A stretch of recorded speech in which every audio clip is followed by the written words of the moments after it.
Good morning, students. Once again, I'm here with the second video. The poem Animals discusses the Walt Whitman's idea about how animals display better love and affection compared to human beings who have become materialistic of late and have lost the original values of love and compassion. We had discussed the meaning of the stanzas in the earlier video. This time I would like to find the summary of the poem. So for the first stanza first. The poet says that he wants to live in the world of animals. Here we can say that the poet finds the world of animals better than that of human beings. He further says that he finds animals more peaceful than humans. He says so because animals are not running after worldly things like human beings. They are calm and have no greed for worldly things or any kind of achievements. They are self-contained means that they are happy with life and never interfere in the lives of others. Humans have the habit of interfering in the life of others. So poet thinks that animals are better than humans for being calm and not interfering in matters of others. The poet further says that these are the reason why he stands still and looks at the animals for a long time. Now the literary devices used in this poem. Now we will be very specific this time. Assonance has been used. The vowel sound I think, I live with animals. This I sound you see prominent. Now repetition. The use of the word long is repetition. Anaphor, I, word used at the start of two consecutive lines, is anaphor.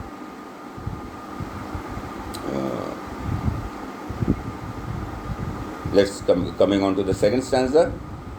The poet says that unlike humans, animals don't complain of any misery. They never cry out loud like humans do to show what they have lost. They never stay awake in the night crying in repentance for their wrongdoings. This means that animals are different from human beings because they don't show anger or grief of something wrong that happened with them. Right? He further says that animals are very truthful because they never boast of their good deeds done in the name of God. He says so because most of the human beings do this. They try to show their good deeds and religiousness to others. They do so in order to gain popularity among their fellows.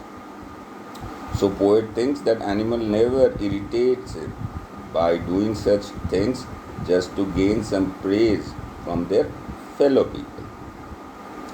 He feels that the animals are not dissatisfied like humans. They stay happy with whatever they have. They never run behind worldly things. They never try to possess things of comfort or luxury. He says that none of them is mad behind owning worldly things.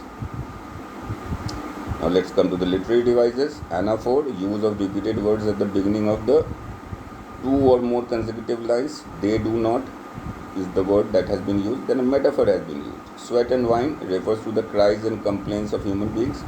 That's a metaphor. Now we're coming on to the final stanza.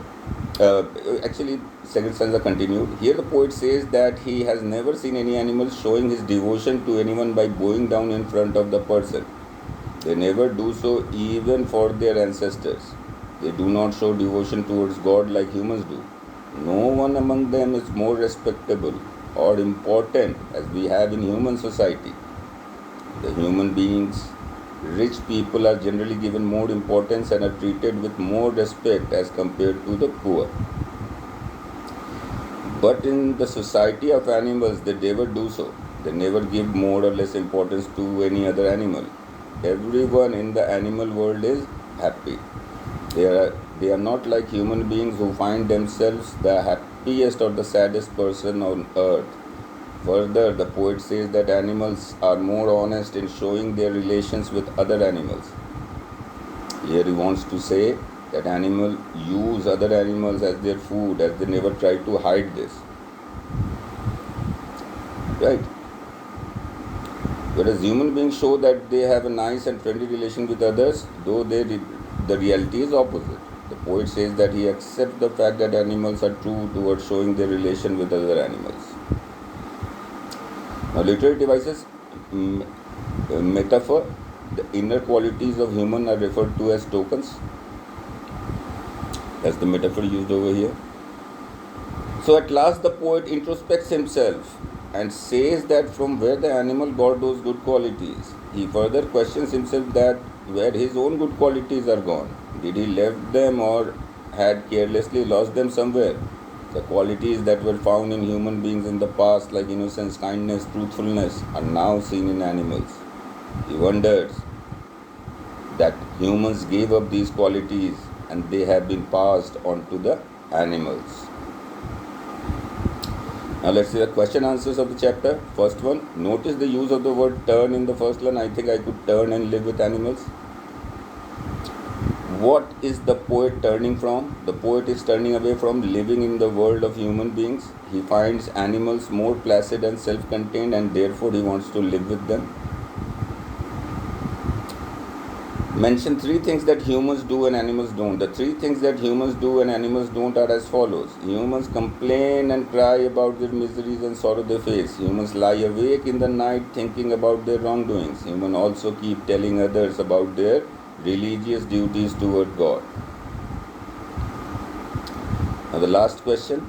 Do humans kneel to other humans who lived thousands of years ago? Discuss this in groups. Yes, humans kneel to other humans who have lived thousands of years. They could be ancestors, saints, or preachers whom they follow religiously. They worship them and follow their preaching. So that will be all in this video. I will be back with my next video very soon. Till then, all of you take care and stay safe. Goodbye.